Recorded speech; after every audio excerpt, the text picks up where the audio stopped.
Ma'am साहब, रामू भी तेरा दिमाग तो नहीं खराब हो गया? तूने अपने हाथ कैसे उठाया? इतना भोला मत बनिए साहब। अरे अभी तो एक चाटा मारा इनको, देखो।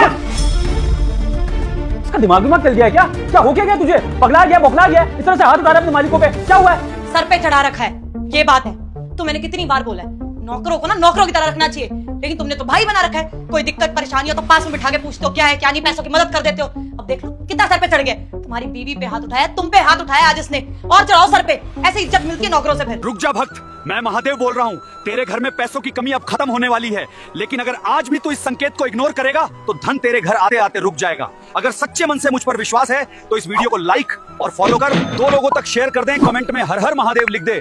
फिर देख तेरे घर में धन और सुख की वर्षा कैसे होती है। शांत हो जाओ। रामू ने अगर हम दोनों पर हाथ उठाया तो कोई वजह होगी, वरना आज तक कभी इसने ऐसी बदतमीजी नहीं करी है, ऊंची आवाज में भी बात नहीं करी है। हाथ उठाना बहुत बड़ी चीज है, कोई तो ऐसी वजह होगी जो उसने हाथ उठाया। रामू, क्या मैं जान सकता हूँ कि ऐसी कौन सी वजह है, ऐसी कौन सी गलती हो गई हमसे जो तूने अपने मालिकों पर इस तरह से हाथ उठा दिया? बस कीजिए साहब, ये बोले बनने का नाटक मत कीजिए मेरे सामने। आपको नहीं पता ये आपकी सती सावित्री बीवी ने क्या किया मेरे साथ? हैं? नहीं जानते आप कुछ भी?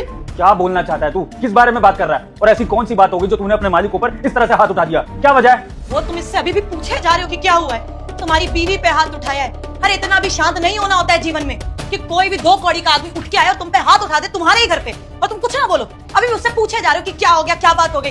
पुलिस को बुलाओ, तो डंडे पड़ेंगे ना तब अक्ल आएगी इसे। अरे मुझे कुछ नहीं पता है क्या हुआ है। तूने आकर हम दोनों को थप्पड़ मारा और उसके ऊपर से तू इल्जाम लगाए जा रहा है कि हमने क्या कर दिया, क्या हुआ है, क्या बात नहीं पता है। मुझे कुछ भी आइडिया नहीं है कि तू किस बारे में क्या बात कर रहा है। ढंग से बता कि तूने हमें थप्पड़ क्यों मारा है? अब आपकी बीवी के पास आया था मैं मदद मांगने।